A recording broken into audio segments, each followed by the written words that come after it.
Oshxonasiga mansub bo'lmish gampan taomini tayyorlaymiz. Ishni go'shtimizni yupqa shaklda to'g'rab olishdan boshlaymiz. Go'shtni to'g'rab bo'lgach, idishga solib, bir dona piyozni mayda qilib to'g'rab olamiz. Piyozni to'g'rab bo'lgach, bizga bolgarskiy kerak bo'ladi. Bolgarskiyimizni videoda ko'rsatilgandek qilib to'g'rab olamiz. Keyin bir dona bodring hamda bir dona rediskani xuddi shu shaklda to'g'rab chiqamiz. Ketidan 2 dona chesnokni ham maydalab olish esdan chiqmasin. Bu gompalning sayiga yanayam mazali ta'm beradi.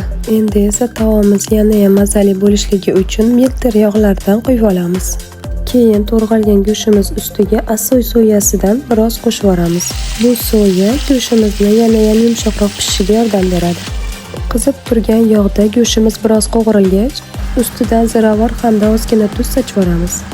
Ketidan piyoz hamda to'g'ralgan chesnokimizni solib yana biroz qovuramiz. Biroz qovurilgach, qolgan to'g'ralgan mahsulotlarimizni ham ketma-ketlikda qo'shib olamiz. Ushbu mahsulotni ko'p oshpazlar sir tutishadi. Har qanday taomning ham sayi uchun ushbu mahsulot asosiy ta'm hisoblanadi. Bu mahsulotni ovqatga qo'shishdan oldin yaxshilab maydalab, keyin qo'shishni tavsiya qilaman. Gompan sayining rangi yanayam chiroyli bo'lishligi uchun biroz tomat qo'shib yubordim. O'rniga bir dona pomidorni ham to'g'rab qo'shsa bo'ladi. Qovurilib bo'lgach, biroz suv quyib, past olovga 10 daqiqa dimlab qo'yamiz. Sayimiz tayyor bo'lgach, ismaloq o'simligidan biroz to'g'rab, qo'shib aralashtirib olamiz.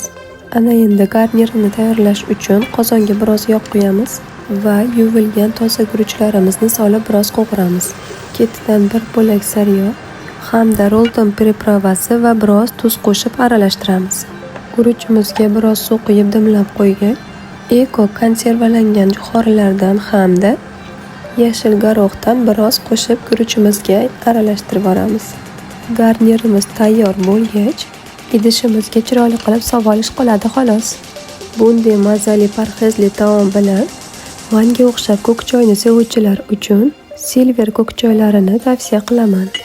Bizga bo'lsa yoqimli ishtaha, retsept hamda video yoqqan bo'lsa bittagina like-ni estiga umiddaman.